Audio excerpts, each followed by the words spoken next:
All right, we are finishing up the one and only Bob right now. We are starting part 3, page 117, titled The Rescue. When I hear Julia calling my name through the open window of her parents' car, I pick up Rowdy and dash over like it's my favorite place on this lonely ball called Earth. No clickers necessary, no treats required. I fly my drool flag all the way home. Part 4.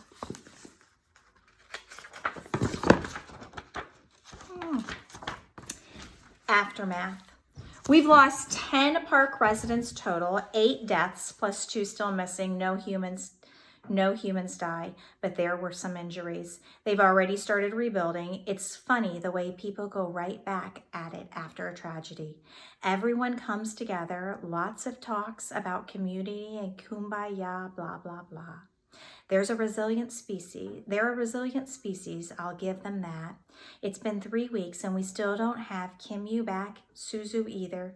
There have been some sightings, nothing for sure. So Kim Yu and Suzu are missing. I worry they can't last long. Wolves aren't native to this part of the world. I like to think they're together at least. Everybody else is back with makeshift domains. Nobody's complaining though. In spite of all the construction, Julia's been taking me to see Ivan and Ruby whenever she can. Today, Ivan leans on the temporary fence separating him from the elephants. Maya made him a medal for valor out of a watermelon and cucumber. He's eaten most of it. It's pretty great. Almost everybody we saved from the shelter ended up with a home, says Ivan. Even that annoying bunny. Almost everyone, I remind him. I'm so sorry about Boss, he says in his gentle way.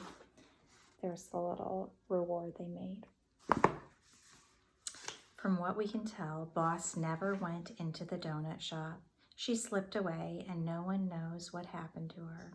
I try not to feel hurt, but I had this silly fantasy about me and her and Rowdy all hanging out together like a family, and so I wanted her to know what it's like to have a warm bed and a bowl full of food and a good ear scratch whenever you need it. I wanted her to know she deserves that as much as any dog.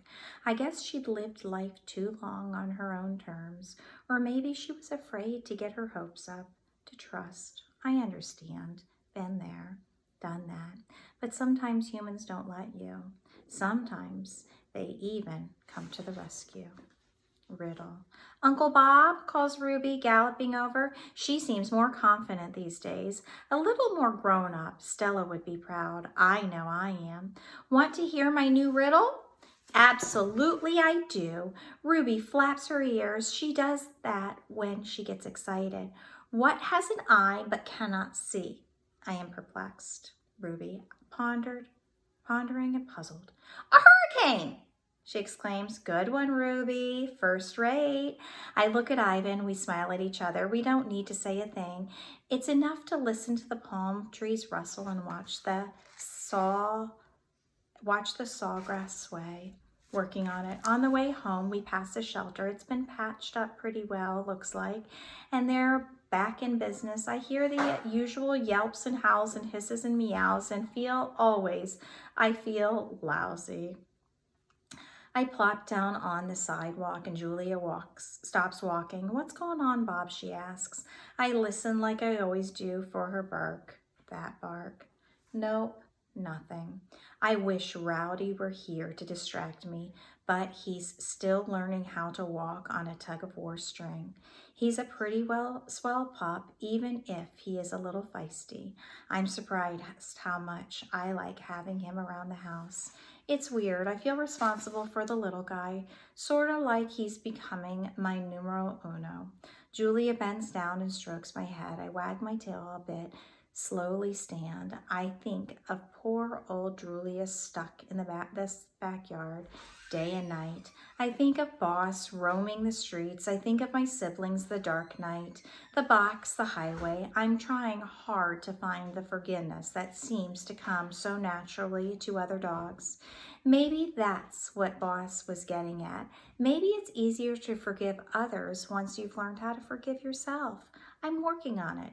It's like a bone. Sometimes you have to chew for a long time before you make any progress.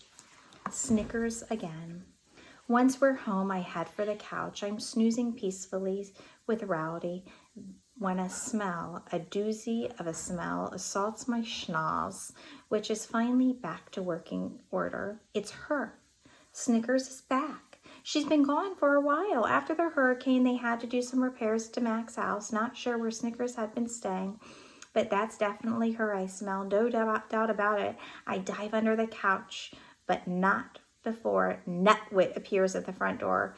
"Oh, Bobo," he calls. "Someone's looking for you." "I'm not home," I yell. "Yeah, I don't think she'll take that no for an answer," says Nutwit. "Shouldn't you be rebuilding your nest?" "Nah, watching you cower in fear is way more fun." "What's the deal, Uncle Bob?" Rowdy asks. "Be afraid, Rowdy," I say. "Be very afraid." The door opens and there's Julia with Snickers by her side. "Well, hello there, Snickers," says Sarah as she passes through the living room. "What are you doing here?" "Mac and his wife just moved back in," Julia says. "They called this afternoon and said Snickers was dying for a walk." I ease back a little farther under the couch. Can Snickers see me? Maybe not, but she can most definitely smell me. For once, I regret my pungent aroma. Snickers darts across the living room straight to the couch, pulling Julia along for the ride. "Snickers!" Julia exclaims. "Slow down, girl," she says. "Bob, are you hiding under there?" I move an inch, exposing my snout. Snickers goes insane. She yanks free for a tug-of-war string. For a moment, she pauses to do a polite nose tap with Rowdy. Then she lets loose with zombies and yips and howls of joy. "Bob," Julia says. "Come on out, say hi." I pretend not to hear her, which isn't a big stretch since Snickers is barking like a maniac. "Robert," says Julia. "Fine." I belly crawl out until I'm exposed. Snickers is ecstatic. She showers me with licks and nips and nudges and leaps. "Bob," she croons. "Oh, I missed you." I cover my head with my paws, but there's no escaping her adoration. "There's a reason we survived, Bob," she says, her fuzzy tail in high gear.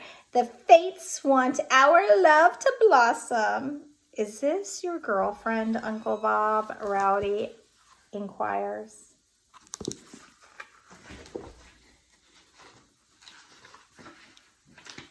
"Girlfriend today," Snickers responds in a giddy voice, "but who knows what tomorrow may bring. Perhaps you should start calling me Aunt Snickers." I am relieved beyond measure when Julia finally pulls Snickers with great effort out the door. I try to ignore Nutwit's teasing. I try to tolerate Rowdy's stifled laughter.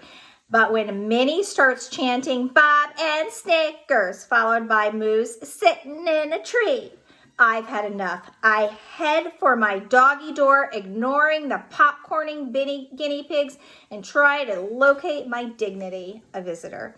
This evening is like lots of other evenings. The guinea pigs are squeaking. Nutwit is puttering in the tree.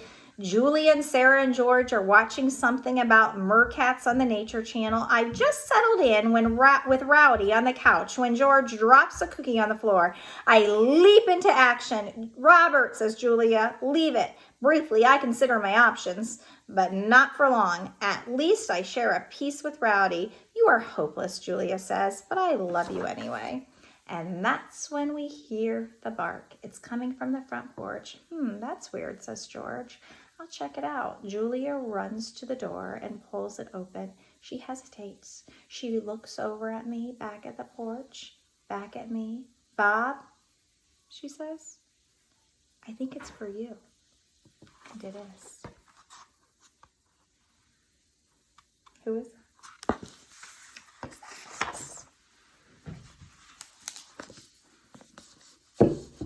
Who showed up at the door? Boss.